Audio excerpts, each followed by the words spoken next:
Pessoal da Sociedade Psicanalítica Online, é um prazer estar aqui com vocês hoje e eu vim falar um pouquinho sobre o corpo para a psicanálise. Essa é uma tarefa muito desafiadora, porque não existe somente uma teoria psicanalítica para pensar a questão da corporeidade, mas vamos começar do início fazendo uma rápida contextualização. Então, o corpo é estudado pelas mais diversas áreas do saber e a partir de diferentes ângulos. Então a gente pode pensar que tem o corpo da medicina, que é esse corpo biológico, tem o corpo da arte, tem o corpo da religião, tem o corpo da sociologia, o corpo estético e também tem esse corpo da psicanálise, que é habitado pela subjetividade. O corpo foi o ponto de partida para o começo da psicanálise, quando Freud começou a estudar as histéricas. Antes mesmo do surgimento da psicanálise, quando ele se formou, foi trabalhar com Breuer, do qual saiu o trabalho dos estudos sobre a histeria, que tinha o caso da Ana O, que foi atendida pelo Breuer, e outros casos nos quais eles trabalharam juntos. Depois do trabalho dele com Charcot, em que eram investigados essas doenças que apareciam que não tinham causa orgânica, então eram paralisias, afasias, alterações olfativas, alterações auditivas, e as histéricas eram vistas na época como mentirosas, como manipuladoras, com julgamento moral mesmo. E no começo, com o Breuer, era praticado o método catártico, depois com o Charcot, o Freud aprendeu sobre a hipnose, mas ele via que aquilo não dava conta. E ele começou a escutar o sofrimento dessas mulheres, principalmente mulheres, mas não só mulheres, das histéricas. Então, a partir daí, o Freud criou a associação livre, surgiu a psicanálise e ele percebeu que existiam aspectos inconscientes, que esse corpo ele era atravessado pela linguagem e pela sexualidade. Isso não é sem a história do sujeito. Então, embora tenha mudado muitas manifestações sintomáticas, desde a época do Freud até hoje, no final do ensino do Lacan, em 75, ele falou que o sintoma é um acontecimento de corpo. Então, o corpo, para a gente pensar a partir da psicanálise, é esse corpo que é afetado pela linguagem, um corpo que tem representações inconscientes, um corpo pulsional, libidinizado, sobre o qual se contam várias histórias e que é contado também.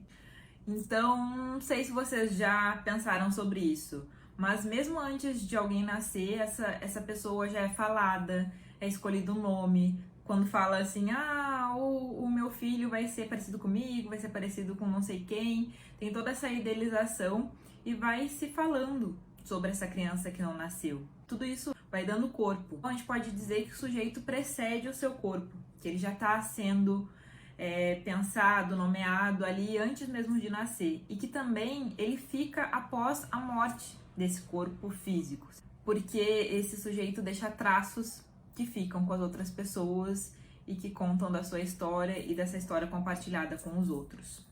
O Lacan, ele desenvolve uma teoria muito importante para a gente pensar sobre a construção do corpo, que é a teoria do estádio do espelho.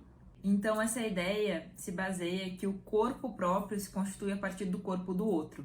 E isso ocorre dos 6 aos 18 meses, porque no começo o bebê não tem noção que o corpo dele é separado do corpo da mãe. Para ele é tudo uma coisa só.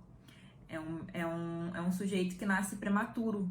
Um bebê humano ele não consegue se cuidar sozinho. Ele precisa de alguém que alimente, que dê banho, senão ele não sobrevive.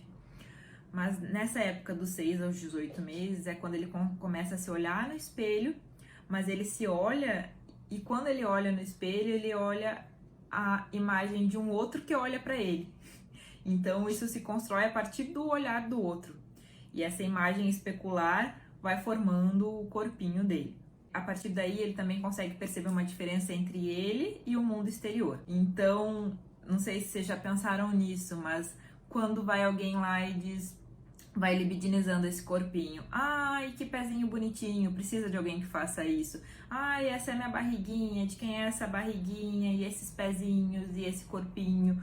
Tudo isso vai dando borda para esse corpo. Então, esse corpo vai sendo libidinizado para depois, nessa fase de 6 a 18 meses, ele conseguir se separar e ter a noção desse corpo próprio. Então, no começo, a criança ela é fruto do desejo materno, fruto do desejo desse outro que cuida. E aos pouquinhos ela vai se separando, se desalienando disso. No ensino lacaniano, a gente pode pensar o corpo, inclusive a partir dos 3 registros do nó borromiano.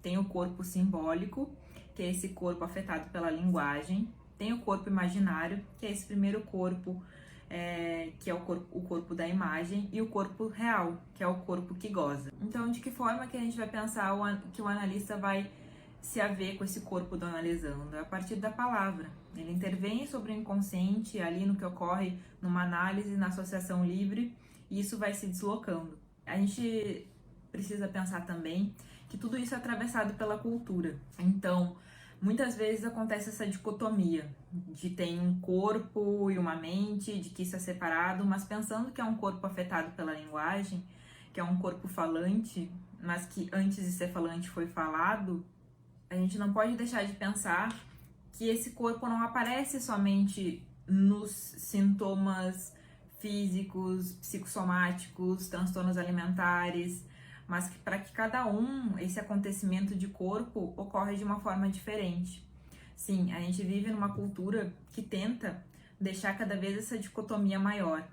Então, é como se o nosso corpo fosse uma máquina que a gente conseguisse moldar e controlar o tempo inteiro. Existem diversos procedimentos contra o envelhecimento, de modificações corporais, e tudo isso são efeitos e produtos da nossa cultura. Mas pensando que há um inconsciente e que inclusive tem partes estranhas do nosso corpo, a gente percebe que o eu, que a consciência, não dá conta do todo. Então, muitas vezes é o que chega na clínica, no nosso consultório, quando esse corpo começa a falar, não através da palavra, mas de outras formas, que tem esse estranhamento, sintomas, e que de alguma forma acontece um sofrimento, porque não é um corpo como é vendido por aí que dá para controlar como uma máquina. É algo que vai muito além. É um corpo que é atravessado pela linguagem.